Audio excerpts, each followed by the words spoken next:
Around mid-October, India added a new group to its terror list, a group that was not recently active.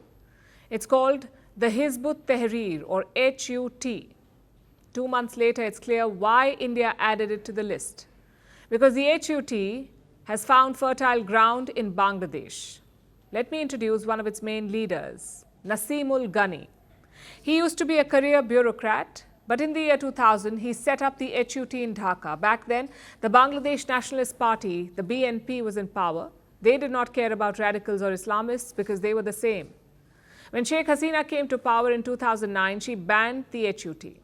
Since then, their leaders have been accused of terrorism. Now, with Hasina gone, the HUT is back, and Naseemul Ghani has been appointed the Home Secretary. Let me repeat that. This is the man who founded a terror group in Dhaka. He is now Bangladesh's top bureaucrat in the Home Ministry, and he is not alone. Let me introduce another HUT leader, Mahfouz Alam.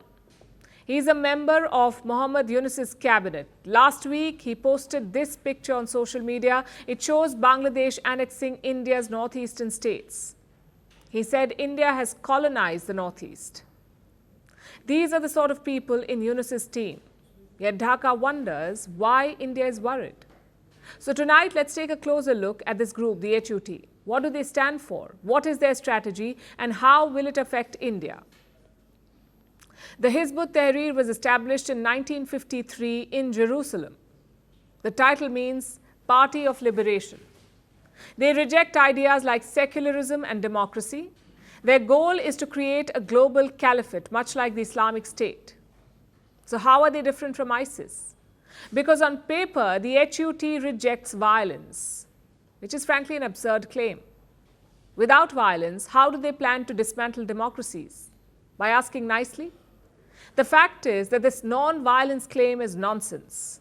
It's a cover to escape crackdowns. The HUT has chapters and factions in 45 countries. The one in Bangladesh was set up in the year 2000. And what's their strategy? To radicalize people. A number of groups are already doing that in Bangladesh, including the Jamaat-e-Islami. But the HUT is slightly different because they have a different target audience. The Jamaat draws people from rural Bangladesh, while the HUT targets big cities.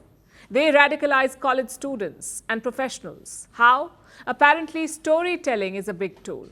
They talk about Muslims being massacred around the world, about rising Islamophobia, and about so-called evil Western ideas.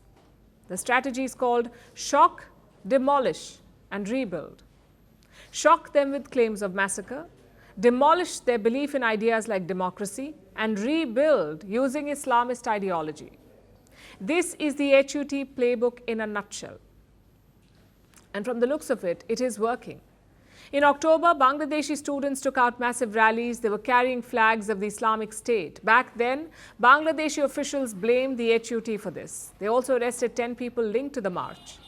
But now that same HUT is being rewarded. So how should India see this development?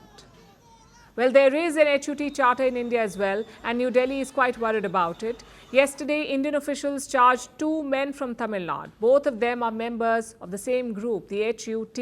They were trying to recruit students to their cause.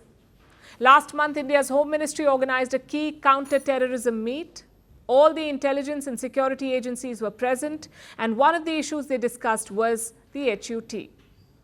So clearly, India is concerned. There will be 2 main worries for New Delhi. The first is instability in the northeast. These radicals could tie up with separatists in India, and they will likely get a free pass from Dhaka. After all, the Home Secretary is one of their own. And second, spillover of radicalism. The HUT can pump money and resources into radicalizing Indian youth. The case in Tamil Nadu is a clear example, so India needs to prepare itself. Asking Yunus to help is pointless. Forget cracking down on radicals. He's appointing them to run the government. So India's best bet is to be vigilant, to tighten border security, and to ramp up intelligence operations. Bangladesh is playing with fire by courting the HUT. It may be too late to help them, but it's not too late for India.